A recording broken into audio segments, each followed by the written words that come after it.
Hello बच्चों, let's read this question. This question says that which of the following is correct sequence of events in the origin of new species according to Darwin?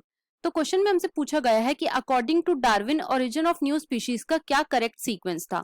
Option 1 natural selection, variation and their inheritance, survival of the fittest, struggle for existence, high rate of reproduction. Option 2 enormous fertility, variation and their inheritance, struggle for existence and survival of the fittest. Option 3 high rate of reproduction, struggle for existence, variation and their inheritance, survival of the fittest and natural selection. And option 4 survival of the fittest, variation and their inheritance, struggle for existence and enormous fertility. अब अगर इस question के मैं की concept की बात करूं तो इस क्वेश्चन का जो की कॉन्सेप्ट है वो है natural selection. Let me right it over here. Key concept is natural selection.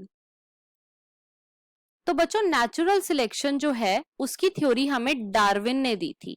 और नेचुरल सिलेक्शन है क्या? तो नेचुरल सिलेक्शन एक ऐसा प्रोसेस है जहां पे नेचर ऐसे ऑर्गेनिजम्स को सिलेक्ट करता है जो कि एनवायरनमेंट के लिए फिट हो, मतलब कि एनवायरनमेंट के लिए बेस्ट सूटेड हो, और ऐसे ऑर्गेनिजम्स को डिस्कार्ड करता है जो कि एनवायरनमेंट के लिए अनफिट हो.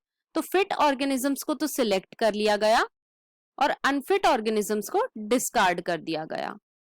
अब ये फिट होने के लिए क्राइटेरिया क्या था? तो फिट होने का पहला क्राइटेरिया तो ये था कि वो ऑर्गेनिजम्स एनवायरनमेंट में सस्टेन करने चाहिए.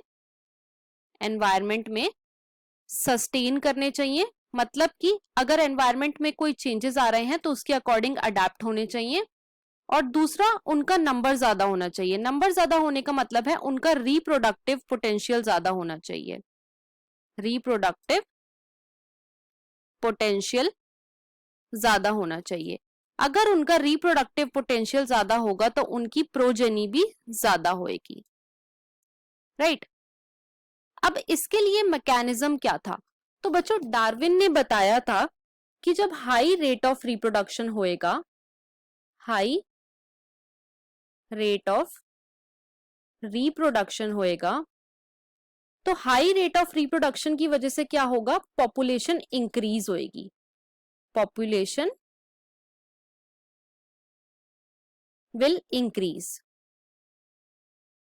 और अगर पॉपुलेशन इंक्रीज होएगी तो कंपटीशन बढ़ेगा. कंपटीशन बढ़ेगा अमंग ऑर्गेनिजम्स. किस किस चीज के लिए? फूड के लिए और मेटिंग और शेल्टर के लिए. अब अगर कंपटीशन बढ़ेगा तो वो ऑर्गेनिजम्स स्ट्रगल करेंगे for existence. Struggle for existence. और इस स्ट्रगल के अंदर जो ऑर्गेनिजम्स अपने अंदर चेंजेस लाएंगे, मतलब कि वेरिएशन लाएंगे, और ये वेरिएशन वो अपनी प्रोजेनी में भी इनहेरिट करेंगे, वो सरवाइव करेंगे. मतलब कि there is a survival of fittest. Survival of fittest.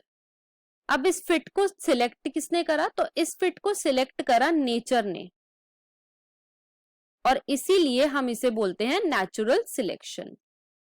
Natural selection. तो ये प्रोसेस था न्यू स्पीशीज के ओरिजिन का. अब हम अपने ऑप्शंस को चेक करते हैं. ऑप्शन 1 में हमें गिवन है natural selection, variation and their inheritance. तो ये रॉन्ग है, पहले नेचुरल सिलेक्शन नहीं होता. ऑप्शन 2 में हमें गिवन है enormous fertility, variation and their inheritance. तो इनॉर्मस फर्टिलिटी तो ठीक है लेकिन वेरिएशन बाद में आती है, तो हमारा ये ऑप्शन भी रॉन्ग हो जाता है. ऑप्शन 3 में हमें गिवन है high rate of reproduction, struggle for existence, variation and their inheritance, then survival of the fittest and then natural selection. ये बिल्कुल करेक्ट है. ऑप्शन 4 में हमें गिवन है सर्वाइवल ऑफ द फिटेस्ट. ये रॉन्ग है क्योंकि सर्वाइवल ऑफ द फिटेस्ट पहले नहीं होता. तो यहाँ पे जो हमारा ऑप्शन नंबर 3 है वो बिल्कुल करेक्ट ऑर्डर है न्यू स्पीशीज के ओरिजिन का. I hope you understood it well. Best of luck.